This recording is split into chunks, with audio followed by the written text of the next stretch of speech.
Ukuphupha isikole. Kuyenzeka uy'phuphe use-primary ofunda kuyona, uy'phuphe use-secondary school, noma uy'phuphe use-tertiary, noma utholukuthi uy'phupha nje ade waqeda isikole, kodwa ephupheni lakho uzibona ugqoke i-uniform. Sanibonani, igama lami ngu-Asanda. I'm here to share my point of view. To declare something, I'm not a traditional healer. I'm just here to share my point of view and my experience in terms of amaphupho and a lot of stuff. So, isihloko sami sanamhlanje sikhuluma ngokuphupha isikole noma ngokuphupha uzibona ugqoke i-uniform noma uphupha usesikoleni. Leli phupho-ke lijwayele ukuba kanje. Mina ngokwami nangendlela engichaza ngayo, liya ngokuthi uneminyaka emingaki futhi ungakanani.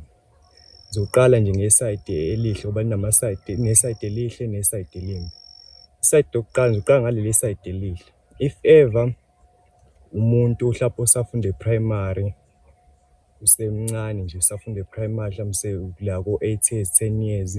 If ever uzoyiphupha usukuyi-secondary school noma uyibona use-tertiary, it's a good sign to you. Lelo phupho kuwena lisho inhlanhla and likubonisa ukuthi impilo yakho izokhanya, and if ever kungakhona izinto ongasheshe uzazi early about impilo yakho, ungaphumelela. And the bad side of it, liba lima ngabe uthothi uzoliphupha umuntu osekhulile. For example, asike sithi mhlampe use-secondary school, mhlawumbe use-secondary school, uziphupha uzibona use-primary, either udlala nabangani bakho noma ugqoke i-uniform yase-primary, noma uziphupha unothisha base-primary. Alikho right if ever uwumuntu wena osafunda kwi-secondary school uziphupha uyibona use-primary, lisho ukuthi izinto zakho izodonsela emuva. And the same thing as if mhlawumbe utholukuthi usuqedile kwi-high school, usuqedile u-matric wakho, mhlampe kumele ngabe ususema-tertiary, and utholukuthi uzilokhu uziphupha usesikoleni mhlampe e-high school noma uy'iphupha use-primary. Nalelo phupho lisho same thing, alikho right kuwena, lisho ukuthi izinto zakho idonsekele emumva. And yabo nje ukuphupha uzibona unabantu owawufunda nabo kudala, those are the signs of ukuthi izinto zakho ziye emumva, azenzeki ngendlela. And then bese kuba ileli side la utholukuthi khona mhlawumbe ade wasiqeda isikole, usuyasebenza, usumdala, usuko-30, mhlawumbe uko-40, utholukuthi uzophupha nje uyibona usesikoleni.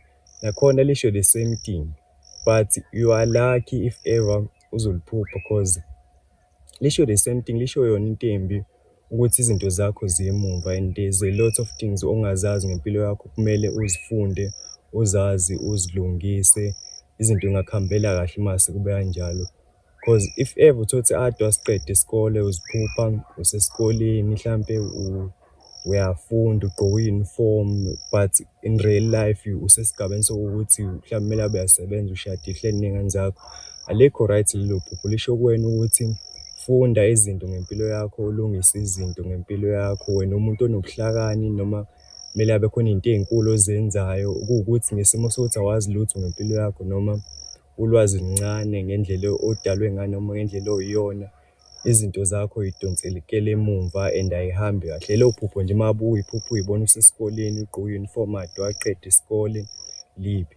Liye livele nangendlela engafani, utholukuthi omunye uzophupha esesikoleni ugqoke i-uniform, mhlawumbe utholukuthi noma useklasini uyabhala i-test, uzizwe ngathi u-late, nakhona lisho same thing.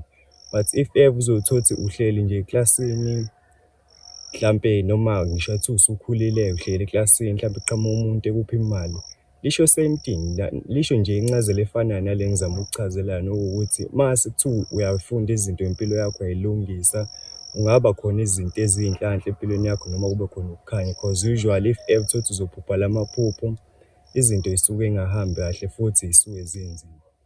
Igama lami ngu-Asanda. I was here to share my point of view. I will always declare something, guys. Mina angiyona lo mlaphi, I'm not a traditional healer, but I'm just here to share my point of view and my experience.